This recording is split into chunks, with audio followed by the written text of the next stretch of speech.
Hon Peter Akpatason. I represent Akoko Edo people. Mr. Speaker, I want to join my colleagues in appreciating the mover of this motion, specifically for drawing our attention to the fact that we have loads of obsolete laws in our law books. I say so because my colleague has just said that he was not aware, and I'm sure many people are not aware, that exportation of yam is prohibited. Probably the authors of that law had reasons some 20, 30 years ago for prohibiting the exportation of yam. But I'm not sure that that is still a valid reason to condemn the entire action of this minister. Honorable Speaker, I think it should actually be a wake-up call for us lawmakers to realize that we have to review the laws proactively to see where laws are obsolete, needs amendment, and should be amended in such a way that we will continue to support government policies, particularly in the area of diversification, because we have all clamored for this.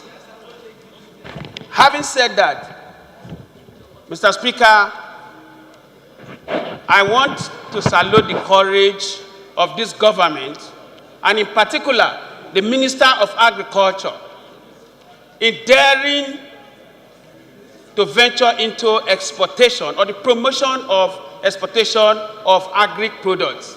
For Christ's sake, we've relied on oil for too long. We seem to have been distracted completely as a nation, to the extent that whereas we are so endowed naturally, we have left developing very critical sector of the economy because we are relying and we keep looking up to oil. But now we have a government that has the courage to say we are moving on from a monoproduct economy to agriculture, to solid mineral, and so on and so forth.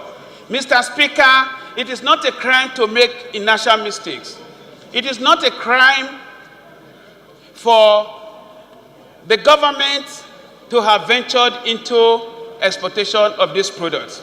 If there is an aspect of law that prohibits it, it is our responsibility to change it. But then we must encourage this very wonderful project of this government.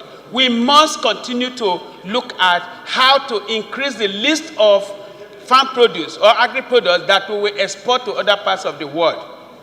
I also believe, Mr. Speaker, that this is not the first time that yam is being exported out of this country. A lot of people have been exporting yam, and I'm sure that the law has been there all this while without reference to it. But in this case, I believe that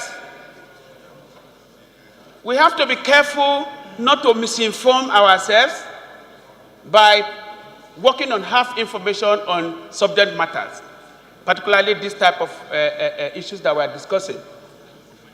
I listened carefully when the director in charge came on air to say that, yes, because in the United States of America, they've not seen these large numbers in that country at a particular time. They had reason to quarantine the yam, and they kept it there for over 2 weeks. For Christ's sake, it takes a long time to transport yam from Nigeria to America, and then you keep it again for 2 weeks in the custody of customs. Yam at that point can become bad or can go bad. If it goes bad as a result of the handling processes, I don't think that we should condemn this nation or condemn whoever is the champion of this project. But we should rather look at it as what a natural occurrence, something that can happen to anybody who is doing anything for the first time. So that rather than condemn it, we should look at how to encourage the system to learn from the mistake of this first attempt, so that this next and subsequent attempts will be done better than it is currently.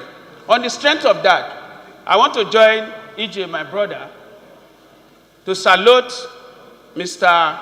Minister, the Honorable Minister, for the effort that they've made so far, and to advise that they should ensure that subsequent ones are done better. While on our own parts, as legislators, we should quickly look at the books and see how we can fix our obsolete laws. I so contribute, Mr. Speaker.